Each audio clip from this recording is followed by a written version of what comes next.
The massive space station Nexus Prime floated in the neutral zone between 12 different star systems.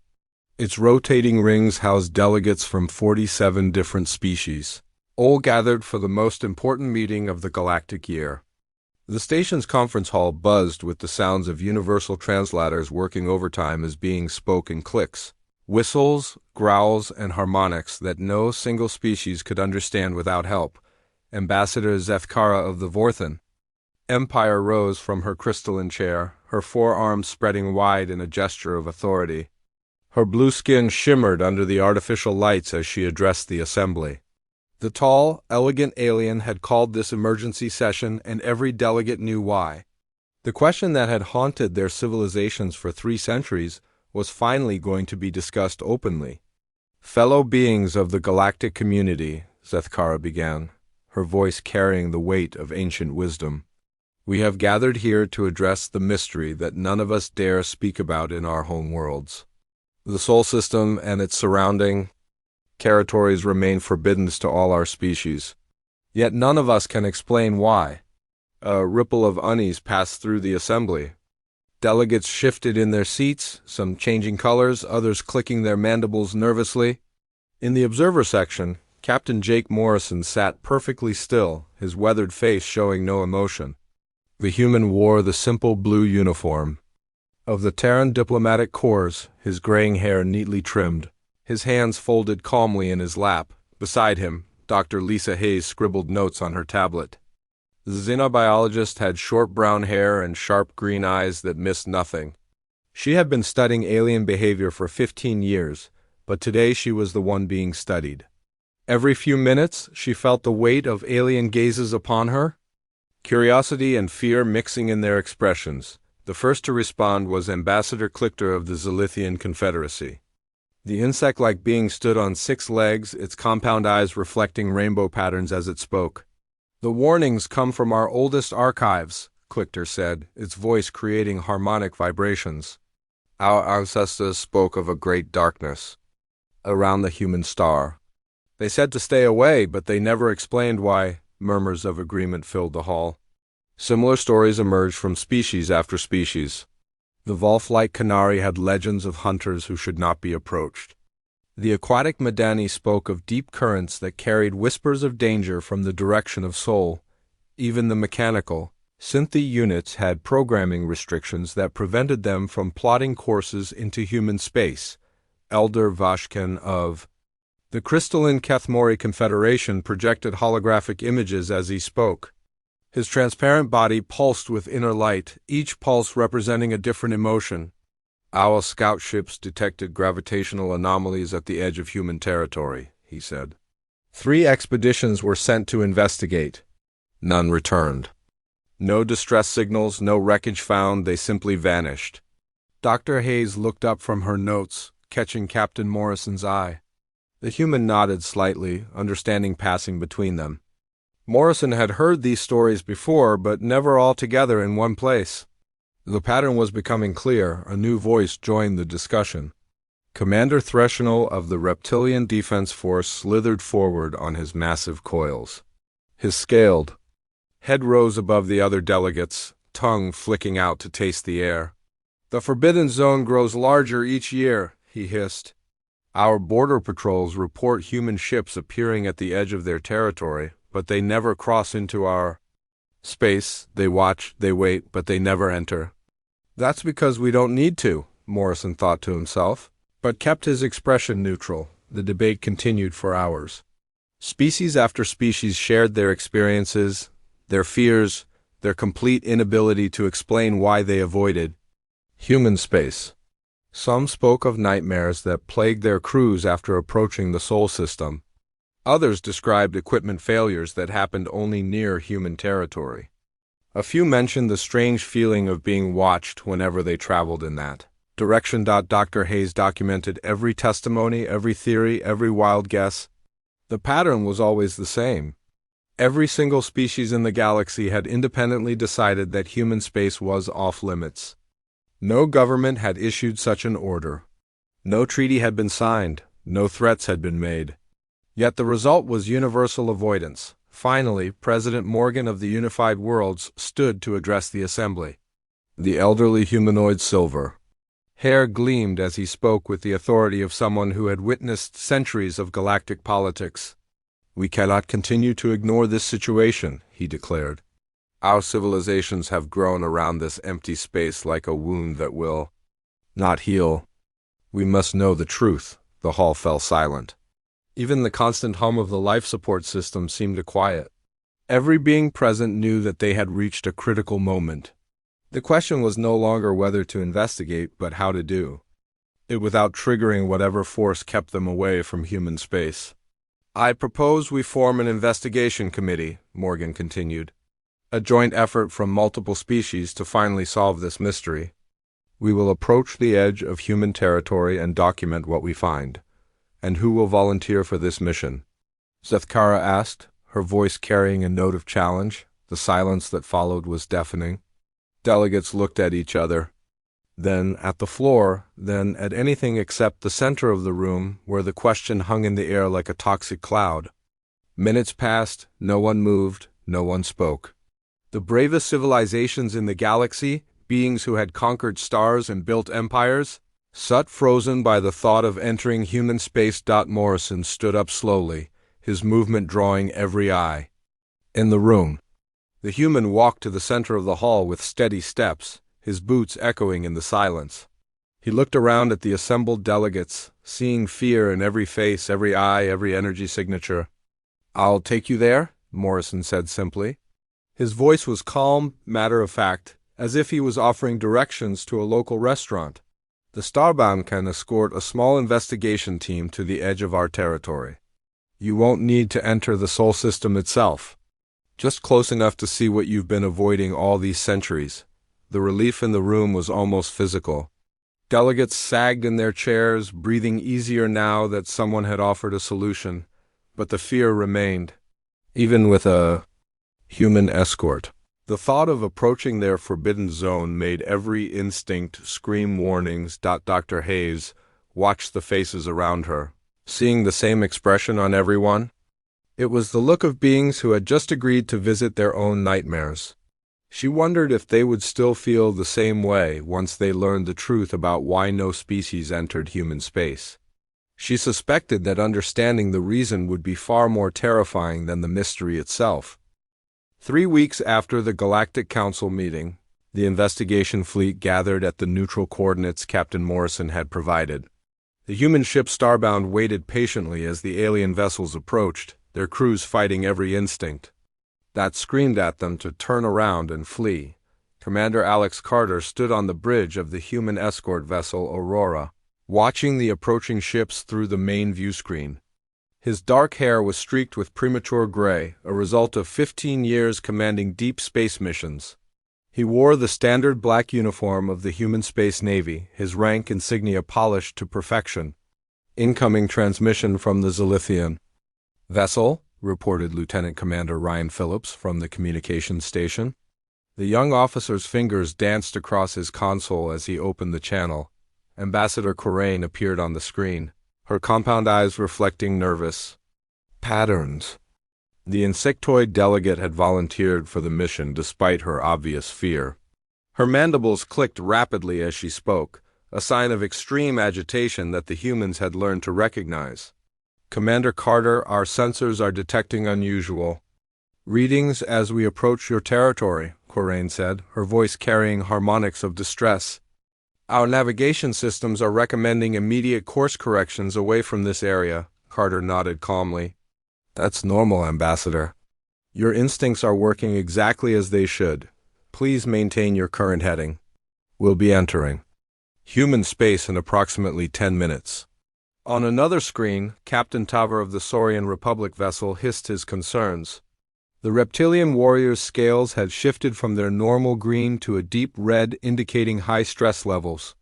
His forked tongue flicked out repeatedly as he tasted the recycled air of his bridge. "Human Commander, my crew is reporting equipment malfunctions," Tavar said, his voice carrying the authority of someone used to command. "Our weapon systems are powering down without authorization. Our engines are running at reduced capacity." Those aren't malfunctions, Captain, Carter replied. Your ships are responding to our defensive grid. It's designed to prevent accidental conflicts. Your systems will return to normal once we're safely past the outer markers. The third member of the investigation team, Dr. Ythmora of the Ethereal Collective, communicated through electromagnetic pulses that the human translation computers converted to speech. The gaseous being existed in a specialized containment vessel, its consciousness flickering between states of matter. The fabric of space feels different here, Dr. Ythmora's translated voice whispered through the speakers. Reality itself seems to bend around this region. What have you done to the universe, humans? Dr. Susan Brooks, the Aurora's chief astrophysicist, stepped forward to answer. Her red hair was pulled back in a practical ponytail, and her lab coat bore the stains of countless experiments. She had spent her entire career studying the effects of human technology on local space. We haven't done anything to the universe, Doctor, Brooks said with a slight smile. We've simply made some improvements to our neighborhood. The investigation fleet crossed the invisible boundary that marked the edge of human territory. Immediately, every alien sensor array began screaming warnings. Proximity alarms blared on every non-human ship. Emergency protocols activated without authorization. Several crew members on the alien vessels collapsed from sensory overload. What is that? Coraine shrieked, her compound eyes focusing on something. That made her entire body tremble. Carter followed her gaze to a section of space that appeared empty to human eyes. To the aliens, however, their sensors were showing something that violated every law of physics they understood. What had once been a massive asteroid was now reduced to perfectly organized debris, each piece exactly the same size and arranged in geometric patterns that stretched for thousands of kilometers. That was asteroid TX-2847, Carter explained, matter-of-factly. It was on a collision course with Earth about 300 years ago. We dealt with it. Dealt with it? Tavares' voice cracked with disbelief. That asteroid was over 50 kilometers in diameter. What weapon could have accomplished such precise destruction? Lieutenant Commander Phillips smiled as he pulled up historical records on his display. The young officer had been looking forward to this moment since they left Earth. It wasn't a weapon, sir. It was Tuesday. The alien delegate stared at him in confusion. Dr. Brooks took over the explanation, her voice carrying the patience of a teacher addressing confused students. We detected the asteroid's trajectory 4 months before impact, she said. The Luna-based defense grid had plenty of time to calculate the optimal fragmentation pattern. 17 railgun installations fired simultaneously, breaking the asteroid into manageable pieces that were then processed by our automated mining platforms.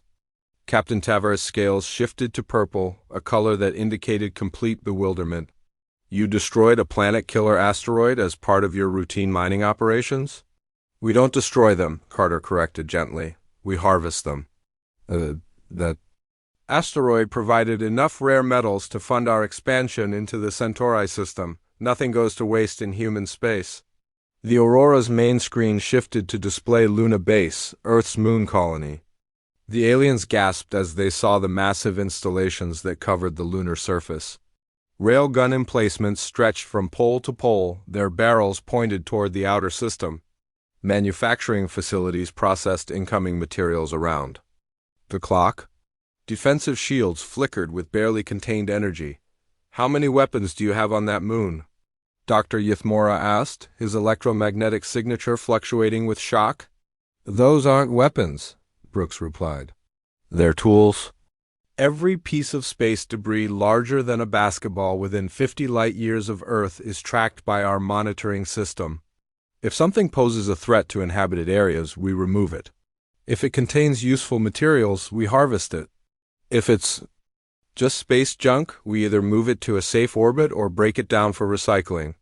Lieutenant Commander Phillips brought up the tracking display, showing the alien delegates exactly what human sensors could detect. Millions of objects appeared on the screen, each one tagged with detailed information about its composition, trajectory, and threat level. This is impossible, Coraine whispered. No species could monitor so much space simultaneously. We don't have a choice, Carter said, his voice growing serious. Earth is our only home. We've learned that the universe is full of things that can kill entire planets. Asteroids, comets, rogue planets, stellar debris. Our ancestors watched helplessly as extinction events nearly wiped out our species multiple times. We decided that would never happen again. The investigation fleet continued deeper into human space, passing automated platforms that mined asteroids with casual efficiency. Every few thousand kilometers, they encountered another defensive installation, each one capable of destroying objects that would threaten entire worlds. You've turned your entire solar system into a fortress, Tavar observed, his warrior instincts finally recognizing what he was seeing. We've turned it into a garden, Carter corrected. A very well-protected garden. Every human colony, every space station, every mining platform exists within our defensive grid. Nothing threatens Earth or its children without our permission. Dr. Brooks activated another display showing the intricate network of sensors, weapons, and processing facilities that surrounded Earth like a mechanical immune system. We call it the Solar Defense Network. It took us 3 centuries to build, and it operates continuously. Every human child grows up knowing that their home is protected by the most comprehensive defensive system ever created. The alien delegates studied the display in stunned silence. They were beginning to understand that they hadn't just encountered a defended star system. They had discovered an entire civilization that had turned paranoia into an art form that had made survival their highest technology. But why keep other species away? Corain asked. Your defenses could protect our worlds as well.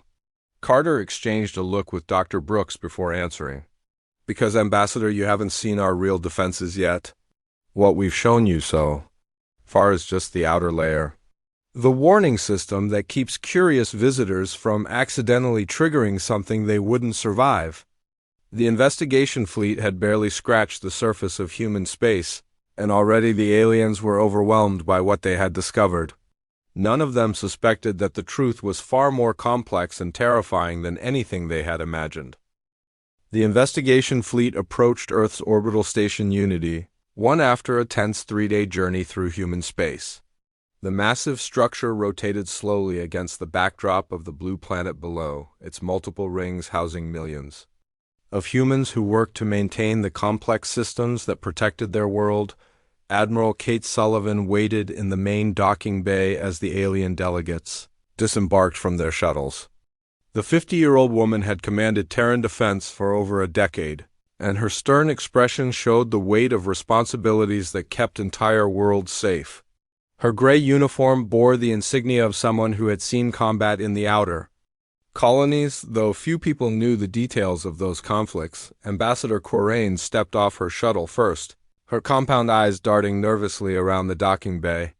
The insectoid delegate's mandibles clicked continuously as she tried to process the casual efficiency of human operations. Cargo loaders moved through their tasks with practiced precision while security personnel watched the proceedings with alert but relaxed attention. Captain Tavar followed, his reptilian form moving with the careful grace of a predator in unfamiliar territory. The Saurian warrior's scales had shifted to a neutral brown, but his forked tongue continued to taste the air as if searching for hidden threats. His warrior instincts told him that this place was more dangerous than it appeared. Dr. Ythmora's containment vessel floated beside them, the gaseous being's electromagnetic signature fluctuating with patterns that indicated extreme curiosity, mixed with deep unease. The ethereal had spent the journey analyzing the energy signatures of human technology and finding results that challenged everything his species understood about physics. Welcome to Unity 1, Admiral Sullivan said, her voice carrying the authority of someone accustomed to command. I understand you have questions about our defensive measures. Dr. Martinez will explain our historical perspective, and then we'll show you why we built what we built. Dr. Elena Martinez stepped forward, her dark hair streaked with silver despite her relatively young age. The chief historian of Earth carried herself with the quiet confidence of someone who had spent decades studying the darkest chapters of human history. She wore a simple civilian outfit, but her eyes held the weight of knowledge that few beings could bear. "Follow me," Martinez said, leading the group through corridors lined with displays that the aliens initially dismissed as primitive decoration. "I want to show you something that will help you understand why humans approach survival differently than other species." They entered a vast chamber that Martinez called the Archive of Extinction. The room's walls displayed holographic timelines that stretched back millions of years, each marked with events that had shaped life on Earth. The aliens stopped in their tracks as they realized what they were seeing. "This is the Ordovician extinction," Martinez explained, pointing to a section of the timeline marked 445 million years ago. 85% of all species on Earth died when the climate changed rapidly. "Here's the Permian extinction, 252 million years ago. 96% of all life eliminated by volcanic activity and climate change." Corinne's compound eyes reflected the holographic displays as she processed the information. "These are natural disasters," she said, her voice carrying confusion. "Why do you preserve records of random cosmic events?"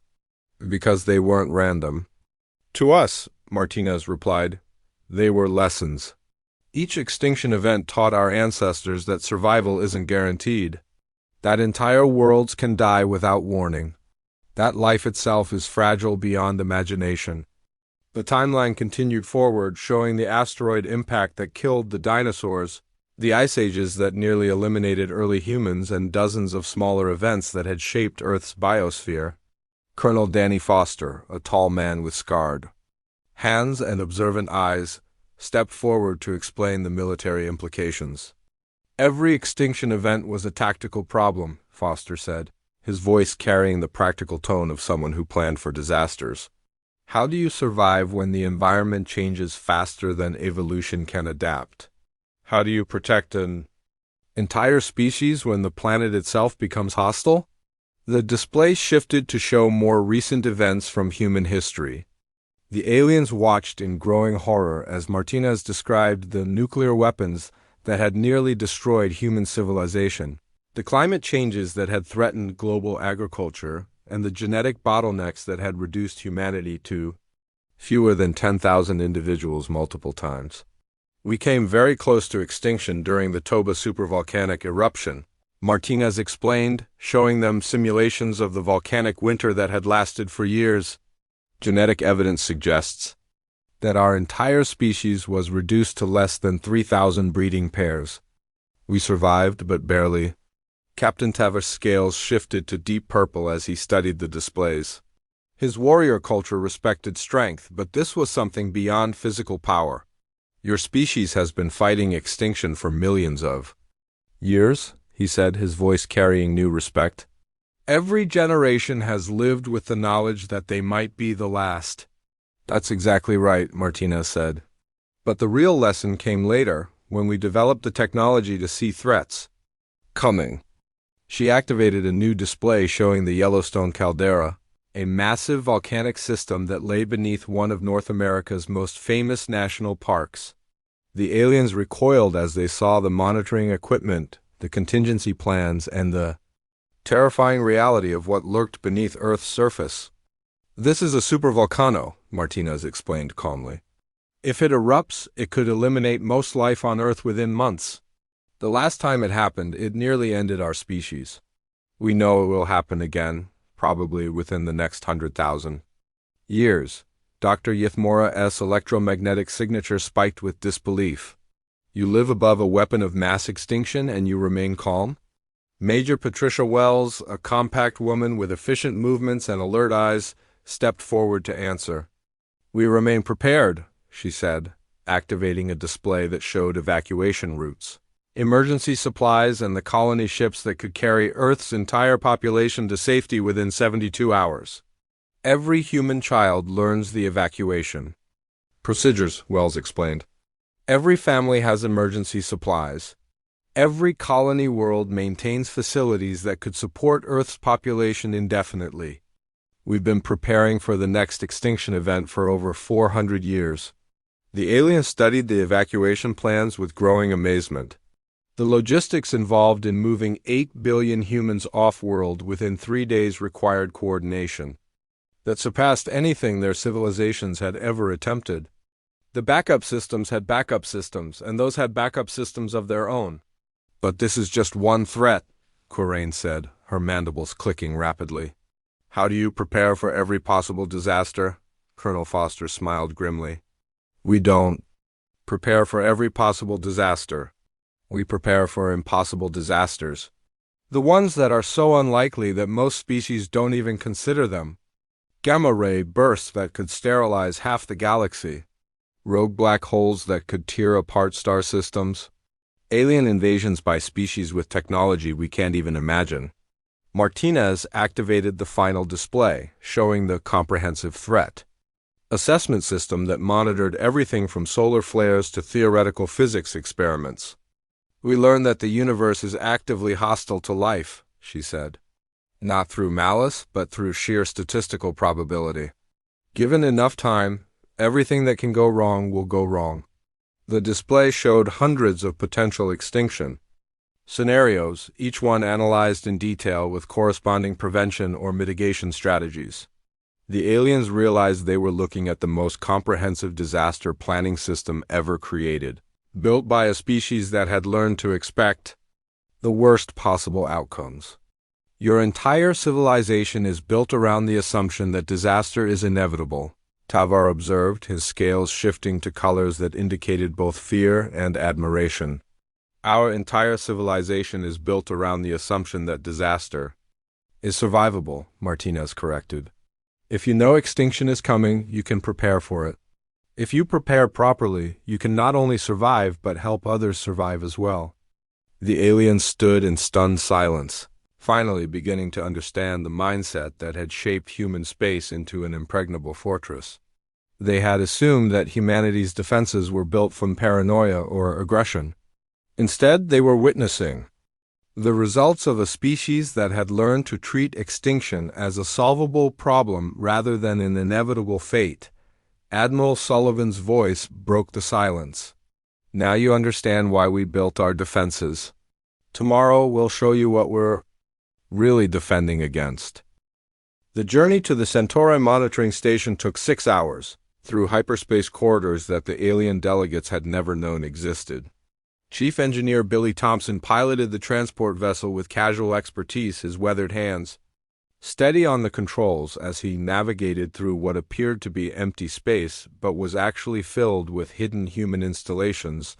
Thompson was a man who had spent 30 years building the infrastructure that kept humanity safe.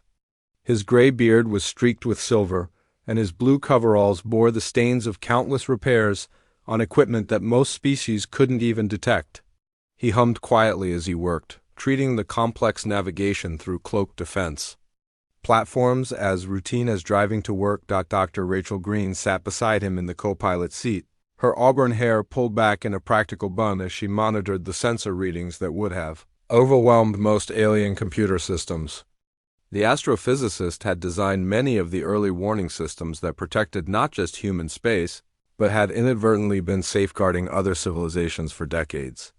Approaching Centauri Station, Thompson announced, his voice carrying the calm confidence of someone who had made this trip hundreds of times. Passengers might want to look out the starboard windows. The alien delegates pressed against the viewports and gasped at what they saw.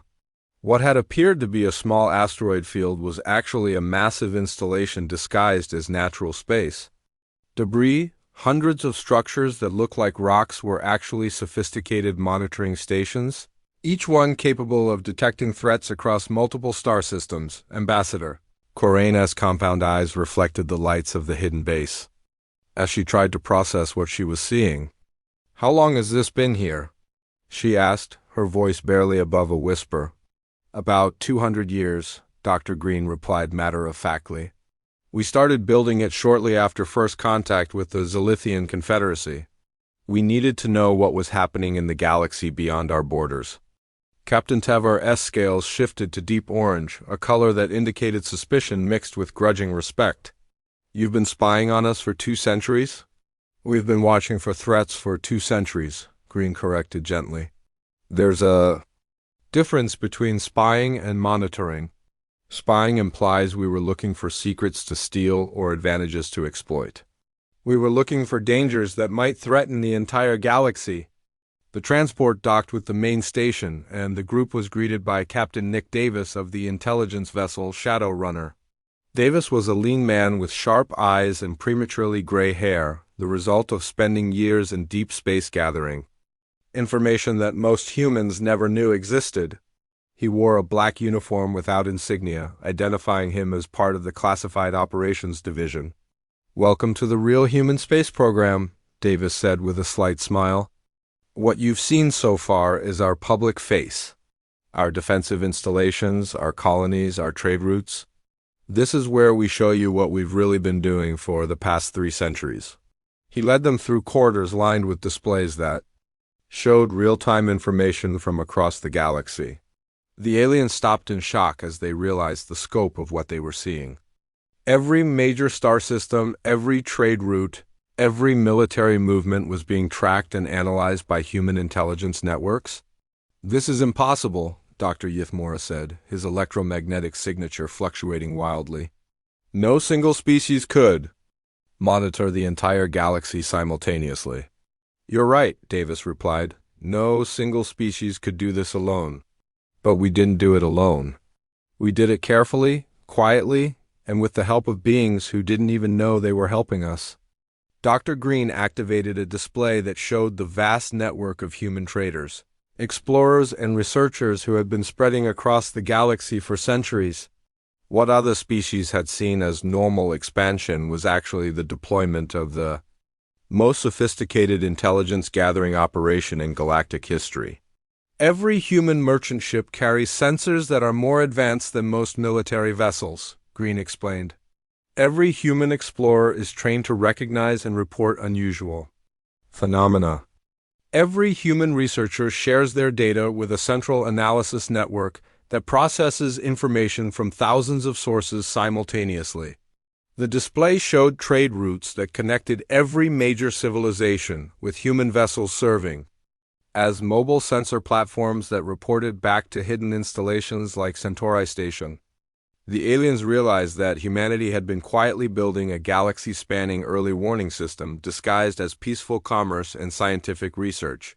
Commander Sarah Mitchell, a woman with short blonde hair and the bearing of someone accustomed to handling classified information, stepped forward to explain the intelligence analysis process. Her uniform bore the symbols of the Strategic Intelligence Division, a branch of human government that most humans didn't know existed. "We know about the Vorthan Civil War 3 months before it officially begins," Mitchell said, pulling up classified reports that made the alien delegates recoil in shock. "We're tracking the resource depletion crisis in the Crystalline Collective before their own government admits it's happening. We have detailed assessments of every species' military capabilities, political stability, and potential threat levels." Captain Taver's scales turned bright red as he realized the implications. "You know our military secrets? Our government plans? Our private communications?" "We know what threatens galactic stability," Mitchell replied calmly. "We don't care about your personal secrets or political games. We care about patterns that indicate potential conflicts, natural disasters, or other threats that could destabilize entire regions of space." Dr. Amanda Foster, a specialist in predictive analysis, activated another display that showed the early warning system in action. The aliens watched in amazement as the system tracked and predicted everything from stellar phenomena to political upheavals with accuracy that surpassed their own intelligence services. "We've been preventing wars before they start," Foster explained. "Anonymous tips about resource discoveries that reduce territorial conflicts. Advance warnings about natural disasters that allow evacuations to begin early. Economic data that prevents market crashes from destabilizing governments." The display showed dozens of crises that had been averted through careful intervention, most of them so subtle that the affected species never knew they had been helped. Trade disputes resolved through convenient discoveries of alternative resources. Military conflicts prevented by timely intelligence about enemy weaknesses. Natural disasters mitigated by advanced warning systems that appeared to be lucky accidents. You've been manipulating galactic politics for centuries, Corain said, her mandibles clicking with agitation.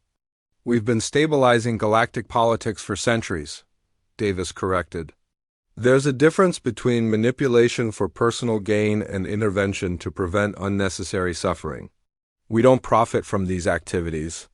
We don't gain territory or resources. We simply prevent problems that would hurt everyone. Commander Mitchell activated the most classified display, showing the true scope of human monitoring capabilities. The aliens gasped as they saw real-time surveillance of threats that their own governments had never detected. Pirate fleets being tracked through hyperspace. Rogue artificial intelligences being contained before they could spread. Cosmic phenomena being monitored and predicted years in advance. The galaxy is more dangerous than any of your species realize, Mitchell said grimly. In the past century alone, we've identified and neutralized 47 threats that could have eliminated entire civilizations. Most of them never made the news because we stopped them before they became visible. The display showed the mysterious Devourer fleets that had been consuming Outer Rim civilizations, their movements tracked and predicted by human intelligence networks. The aliens watched in horror as they realized that several species they thought had simply stopped communicating had actually been eliminated by threats that no one else had detected. You knew about the Devourers, Tavar said, his voice carrying accusation. You knew entire species were being destroyed and you said nothing? We said everything, Davis replied. Anonymous warnings sent to every government. Detailed threat assessments distributed through intelligence channels. Emergency protocols shared with military commanders. The problem wasn't that we didn't warn you. The problem was that you didn't believe warnings that came without official attribution. Dr. Green pulled up communications logs showing hundreds of warnings that had been sent to alien governments over the past decades. Most had been dismissed as hoaxes or ignored as irrelevant. The few that had been taken seriously had resulted in successful evacuations or defensive preparations. Your species are used to thinking in terms of political advantage, Green explained. When you receive information, you ask who benefits from sharing it. When we share information, we're trying to benefit everyone by preventing disasters that would hurt the entire galactic community. The alien delegates stood in stunned silence as they processed the revelation that humanity had been serving as the galaxy's unofficial guardian system for centuries. Every trade mission, every exploration vessel, every diplomatic contact had been part of a vast intelligence network designed to identify and neutralize threats before they could spread. The Deep Space Monitoring Facility existed in a region of space that official star charts listed as empty. Commander Tony Richards had spent 5 years at this classified installation, watching the dark spaces between galaxies for signs of something that most humans hoped would never come. His black hair had gone completely gray during his assignment, and his eyes carried the weight of knowledge that kept him awake most nights. The facility itself was built inside a hollowed-out asteroid that drifted in the void between star systems. From the outside, it appeared to be nothing more than space debris. Inside, it housed the most powerful deep space sensors that human technology could create. All pointed toward the edge of the galaxy and the darkness beyond. Dr. Jennifer Adams walked beside the alien delegates as they entered the facility's main observation deck. The astrophysicist had dedicated her entire career to studying the space beyond their galaxy, and her research had uncovered truths that challenged everything the galactic community believed about the universe. Her brown hair was streaked with premature white, and her hands shook slightly when she thought no one was looking. What you're about to see is classified at the highest levels of human government, Adams said, her voice carrying the gravity of someone about to reveal a terrible secret. Only a few thousand humans know this information, and until today no alien species had been told the truth. Ambassador Corain's compound eyes reflected the dim lighting of the observation deck as she tried to understand why humans would build such an installation in the middle of nowhere. What could be so important that you would hide it in the void between systems? The same thing that made us build our defenses, Commander Richards replied, activating the main display. The same thing that made us create our intelligence network. The same thing that keeps us awake at night wondering if we'll be ready when the time comes. The display showed a view of space that extended far beyond the edge of their galaxy. At first, the aliens saw nothing but empty darkness punctuated by distant galaxies that appeared as faint smudges of light. Then Adams adjusted the sensors to show traces of electromagnetic radiation and gravitational anomalies that painted a very different picture. This is Galaxy NGC 4472, approximately 57 million light-years away, Adams explained, pointing to what appeared to be a normal spiral galaxy. Our deep space probes detected it 200 years ago during our initial expansion into the outer rim. Watch what happens when we show you the historical progression. The display shifted to show the same galaxy as it had appeared 50,000 years ago, based on light that had taken that long to reach their sensors. The aliens gasped as they saw a vibrant spiral galaxy filled with billions of stars and countless worlds that could have supported life. Now watch what happened next. Adams said grimly. The display showed the galaxy's progression through time in accelerated sequence. The aliens watched in horror as sections of the galaxy began to go dark. Not the gradual dimming of stellar evolution, but sudden blackouts that consumed entire star systems in a matter of decades. The darkness spread like a plague, consuming arm after arm of the galaxy until nothing remained but empty space. The entire galaxy was harvested in less than 5,000 years, Adams said, her voice barely above a whisper. Approximately 800 billion stars. Trillions of worlds, all reduced to empty space with surgical precision. Captain Tavares' scales shifted through colors that had no names in human language as he processed what he was seeing. What could consume an entire galaxy? What kind of weapon? Not a weapon, Commander Richards interrupted. A species. We call them the Void Hunters, though we don't know what they call themselves. They appear to be a civilization that has evolved beyond the need for individual planets or star systems. They harvest entire galaxies and convert the matter into something we don't understand. Dr. Adams activated another display showing additional galaxies that human sensors had been monitoring. The pattern was always the same. Vibrant, galactic communities reduced to empty space with methodical efficiency. The aliens realized they were looking at evidence of the greatest genocide in cosmic history.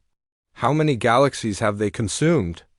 Dr. Ythmora asked, his electromagnetic signature fluctuating with frequencies that indicated terror beyond anything his species had words for. 17 that we've confirmed, Adams replied. Probably hundreds more that are too distant for our senses to detect clearly. They appear to move in a pattern, harvesting galaxies in sequence as they expand across the universe. Colonel Gary Mitchell, the head of strategic planning, stepped forward to explain the tactical implications. The tall man with scarred hands and alert eyes had spent decades analyzing the Void Hunters' methods and developing countermeasures for threats that most humans couldn't even imagine. We've been tracking their progression for 2 centuries. Mitchell said, activating a display that showed the hunters' projected path through space. Based on their historical pattern and current rate of expansion, they will reach our galaxy in approximately 500 years. The aliens stared at the display in stunned silence as they realized what Mitchell was telling them.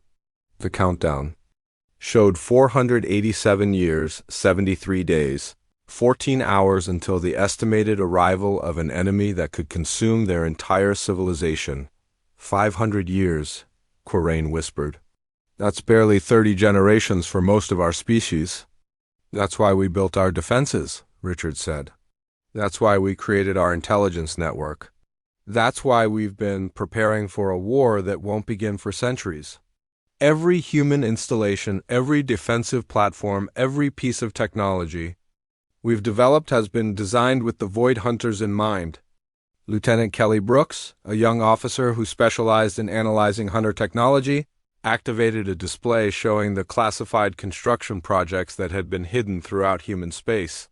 The aliens gasped as they saw generation ships, disguised as cargo vessels, weapons platforms camouflaged as mining stations, and military installations built into asteroid fields. "We've been militarizing our entire civilization while making it look like peaceful expansion," Brooks explained. "Every human colony has defensive capabilities that surpass most species' military installations. Every trade route includes hidden supply depots and weapons caches. Every civilian facility can be converted to military production within hours." The display showed the true scope of human preparation. Shipyards that could produce warships faster than any known military-industrial complex. Training facilities that prepared millions of humans for combat they hoped would never come. Research installations that developed weapons and strategies for fighting an enemy that harvested galaxies. "Your entire species has been preparing for this war," Taver observed, his warrior instincts finally understanding the scale of what humans had accomplished. "Our entire species has been preparing to save everyone," Mitchell corrected. "The Void Hunters don't discriminate between humans and aliens. They consume everything. Our defensive preparations aren't designed to protect just Earth. They're designed to serve as the galaxy's last stronghold when the Hunters arrive." Dr. Adams activated the final display, showing the projected battle scenarios that human strategists had developed. The plans involved evacuating entire civilizations to fortified systems, coordinating the galaxy's military forces under human command, and fighting a delaying action that could last for thousands of years. "We estimate that a properly coordinated galactic defense could hold them off for approximately 2,000 years, Adams said. "Long enough to evacuate the most vulnerable populations to other galaxies or develop new defensive technologies that might actually stop them." The aliens studied the evacuation plans with growing amazement. The logistics involved in moving entire species across galactic distances while fighting a running battle against an enemy that consumed worlds required coordination that no single species could accomplish alone. "But this assumes cooperation from every species in the galaxy," Colonel Mitchell added grimly. "It assumes that civilizations will be willing to abandon their homeworlds and fight under human command against an enemy they've never seen. It assumes that we can overcome millions of years of evolution that make species compete with each other instead of cooperating against external threats." Commander Richards looked out at the darkness beyond their galaxy, knowing that somewhere in that void the Hunters were still methodically consuming their way toward the next target. "The choice isn't whether to fight them. They're coming whether we're ready or not. The choice is whether to fight them together or die separately."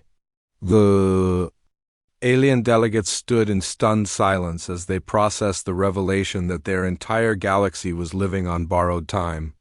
Everything they had thought they knew about human behavior, about the defenses that kept other species away from Sol, about the intelligence network that monitored galactic activity, suddenly made terrible sense. Humanity hadn't been building defenses against other species. They had been building defenses against something far worse, something that made their previous fears look insignificant by comparison. And they had been bearing that burden alone for centuries, preparing to save civilizations that didn't even know they needed saving. The final meeting took place aboard the human command ship Defiance, a vessel that had been disguised as a research platform for over 50 years. While serving as the Mogul headquarters for humanity's galactic defense planning, Admiral Peter Jackson stood at the head of the conference table, his weathered face showing the strain of carrying secrets that could determine the fate of every living being in the galaxy. Jackson had commanded the Defiance for 15 years, watching the countdown to the Void Hunter's arrival tick away day by day. His silver hair and lined face told the story of a man who had spent decades preparing for a war that most of his own species hoped would never come. The weight of coordinating humanity's response to an existential threat had aged him beyond his years. Captain Lavra Bennett sat beside him, her red hair pulled back in a practical style that reflected her no-nonsense approach to military planning. She had designed many of the evacuation protocols that would be needed when the Hunters arrived, and her sharp blue eyes held the intensity of someone who understood that failure meant the end of everything. The alien delegates occupied seats around the circular table, their various forms reflecting the diversity of galactic civilization that humanity had been secretly protecting. Ambassador Corrain's compound eyes remained fixed on the holographic displays that showed the current status of human defensive preparations. Captain Tavar's scales had settled into a deep blue that indicated serious contemplation. Dr. Ythmora's electromagnetic field pulsed with patterns that suggested his gaseous consciousness was processing information at maximum capacity. "The choice before us is simple," Admiral Jackson began, his voice carrying the authority of someone who had devoted his life to an impossible mission. "We can continue as we have for the past 3 centuries, with humanity bearing the burden of preparation alone while other species remain ignorant of the approaching threat. Or we can work together to build a defense that might actually succeed." Dr. Kevin White, humanity's chief diplomatic strategist, activated a display that showed the projected outcomes of both scenarios. The lean man with prematurely gray hair had spent years developing models that predicted how different species would react to the truth about the Void Hunters.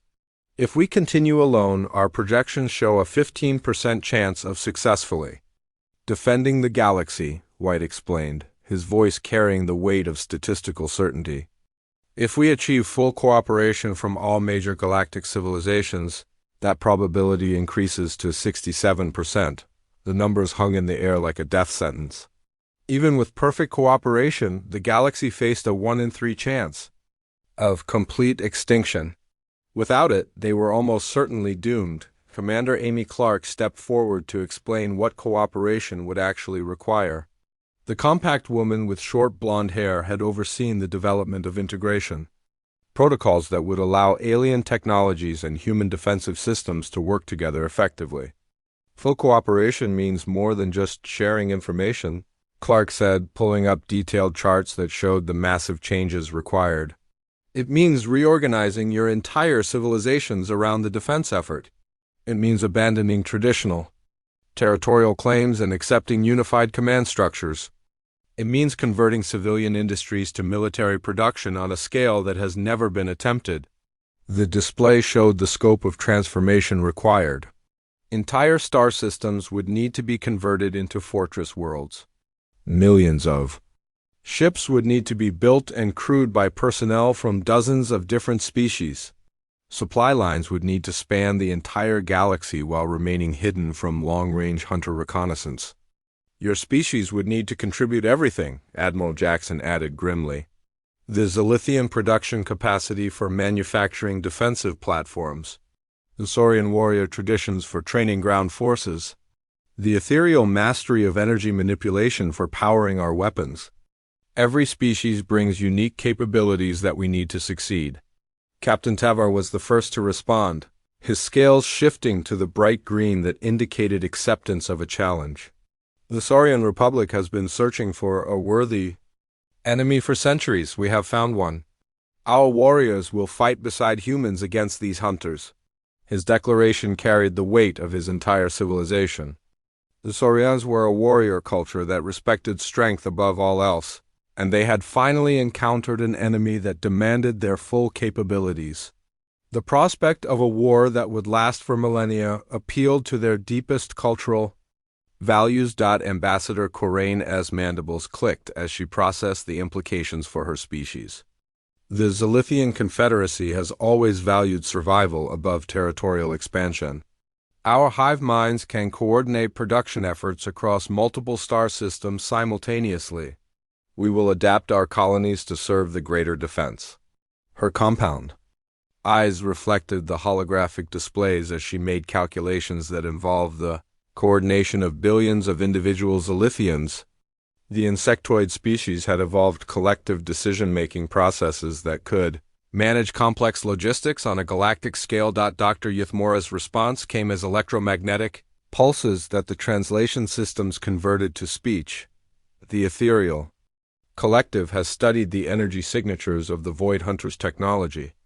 We believe our mastery of quantum fields could disrupt their harvesting processes. We will share our knowledge and contribute our abilities to the common defense. Admiral Jackson nodded as each species committed to the alliance, but his expression remained grim. Cooperation is only the beginning. We also need to address the psychological challenge of asking entire civilizations to abandon their homeworlds and fight a war they cannot win through traditional means. Captain Bennett activated a display showing the evacuation timelines that would be required as the hunters approached. The Outer Rim civilizations will need to begin relocating within the next century. The core worlds will have perhaps 3 centuries before they become untenable. We're asking species to give up everything they've built to become refugees in their own galaxy. The alien delegates studied the projected migration patterns with growing understanding of what humanity was really asking. This wasn't just military cooperation. It was the complete reorganization of galactic civilization into a nomadic defensive network that could fight a running battle across thousands of years. Some species will refuse, Coraine observed, her voice carrying the practical wisdom of someone who understood political realities. They will choose to remain on their homeworlds and face the hunters rather than abandon everything they know. That's their choice, Admiral Jackson replied. We won't force anyone to join the defense. But we also won't be able to protect civilizations that choose to remain in the path of the hunters. Our resources will be focused on those willing to fight. Dr. White activated the final display, showing the communication plan that would gradually reveal the truth to other galactic civilizations. We'll start with the most adaptable species and work toward the more traditional ones. Some will need decades to accept what we're telling them. Others may never believe us until the hunters arrive. The meeting continued for hours as they worked out the details of forming what would become known as the Galactic Defense Alliance. Trade agreements would be converted to military supply contracts. Exploration missions would become reconnaissance operations. Diplomatic relations would be restructured around the central goal of survival. As the formal agreements were signed, Admiral Jackson spoke the words that would define humanity's role in the coming centuries. We never wanted to be your protectors. We never asked to be the ones who saw the threat coming. But we couldn't stand by and watch entire civilizations die because they didn't know what was approaching. Captain Bennett added the final observation that captured the essence of what they had accomplished. For 300 years, we built walls around human space to keep other species away. Today, we tear down those walls and invite you to help us build something bigger. Not a fortress to protect one species, but a refuge to save everyone. The alien delegates left the meeting with the knowledge that their galaxy was no longer the same place they had grown up in. The invisible barriers that had kept them away from human space were gone, replaced by an alliance that demanded everything they could give in exchange for a chance at survival. The galaxy finally understood why no species had entered human space. Not because humans were dangerous to visitors, but because humans had been preparing to be dangerous to everything that threatened galactic civilization. The burden of knowledge was no longer humanity's alone. Now it belonged to everyone willing to fight for the future of their shared home among the stars. The countdown to the Void Hunter's arrival continued. But for the first time in centuries, humanity would not face that darkness alone.